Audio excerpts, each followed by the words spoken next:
who are you going to be? And if you'll notice, I'm not asking what are you going to do, but who are you going to be? I'm asking you about how you plan to live your life every day. How are you going to respond when you don't get that job you had your heart set on? For all of you who are going to be teachers, what are you going to do if the students in your class next year just don't respond to your lessons? For all of you going into business, how will you react when your boss gives you a goal that feels way too high? See, these are the moments that define us. Not the day you get the promotion, not the day you win Teacher of the Year, but the times that force you to claw and scratch and fight just to get through the day. The moments when you get knocked down and you're wondering whether it's even worth it to get back up. See, those are the times when you've got to ask yourself, who am I going to be?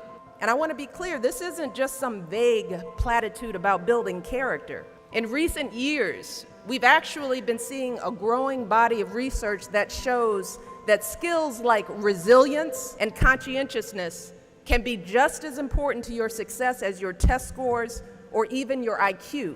For instance, West Point cadets who scored high on things like grit and determination were more likely to complete basic training than those who ranked high on things like class rank, SAT scores, and physical fitness.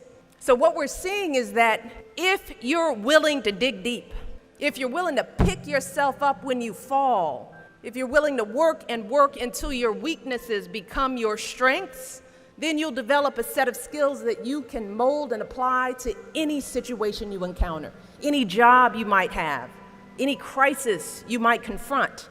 But you got to make that choice. And let me just share just a little secret before I end. As someone who has hired and managed hundreds of young people over the course of my career, whether it was during my time as a lawyer, as an administrator, as a university, a nonprofit manager, even now as First Lady, I have never once asked someone I was interviewing to explain a test score or a grade in a class. Never. I have never once made a hire just because someone went to an Ivy League school instead of a state school. Never. What I have looked for is what kind of person you are. Are you a hard worker?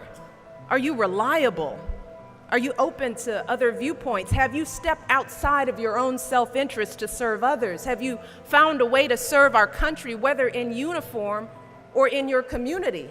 Again and again, I have seen that those are the qualities that I want on my team, because those are the qualities that move our businesses and schools and our entire country forward. And just understand this. Those are the qualities that you all already embody.